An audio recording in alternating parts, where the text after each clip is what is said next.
Good morning. সকাল সকাল চলে এসেছি ডেলি ঝুমা ব্লগ চ্যানেল থেকে। সবাইকে আন্তরিক ভালোবাসা। আশা করি তোমরা সবাই ভালো আছো, আমিও ভালো আছি। প্রতিদিনের মতন দোকানের জন্য রেডি হয়ে গেছি। ঘুম থেকে উঠে আমার প্রথম কাজ হচ্ছে দোকানে যাওয়া। কেন এটা আমার হবি বলুন, অভ্যাস বলুন, নেশা বলুন, সব কিছু বলুন। তো চলুন দেখুন, চলুন। এখন এদিকে টিভি চলছে, এদিকে দেখুন ছেলের চা দিয়েছি।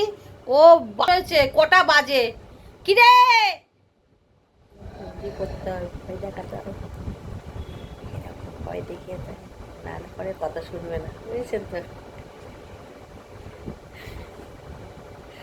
সাথে থাকুন, দেখাচ্ছি কি হচ্ছে। বন্ধুরা, পুজোটা দিয়ে দিচ্ছি। দোকানে এসেছি অনেকক্ষণ আগে, কিন্তু কি করা যাবে, সময় এখন হয়ে ওঠে না। সময় হয়ে ওঠেনি বলে পুজোটা দিতে পারিনি। কাস্টমার আসতেই থাকে, অর্ডার দেওয়ার থাকে। আর শনিবারের বাজার, বুঝতেই পাচ্ছেন। সকালবেলা এসে দোকান খুলে অর্ডার পত্র দেওয়া, কেন আগে কাস্টমারগুলো ছাড়ি, আপনারা জানেনই কাস্টমারই লক্ষ্মী আমার কাছে। সব কিছু ওনার দ্বারাই হচ্ছে সব। কাস্টমারগুলো আগে ছাড়ি, পুজোটা একটু পরে দিলে হবে। সবাই এসে একটু বেলা হয়ে গেলে লোক জিজ্ঞেস করে যে এখন খুলছো, এখন খুলছো, কিন্তু না, খুলেছি অনেকক্ষণ, পুজোটা এখন দিচ্ছি। সাথে থাকুন, দেখাচ্ছি আরো কি কি হচ্ছে। বন্ধুরা, বিকালে দোকানে চলে এসেছি।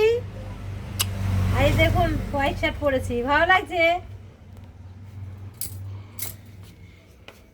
ওষুধপত্র সব মেলানো হয়ে গেছে, এখন ডেলিভারিগুলো দেওয়ার আছে। এই এখন যাবে ছেলে, গিয়ে ডেলিভারিতে দিয়ে আসবে। কি আর বলবো বন্ধুরা, ডেলি রুটিন একই, তাও আপনারা দেখছেন, অনেক ধন্যবাদ তার জন্য।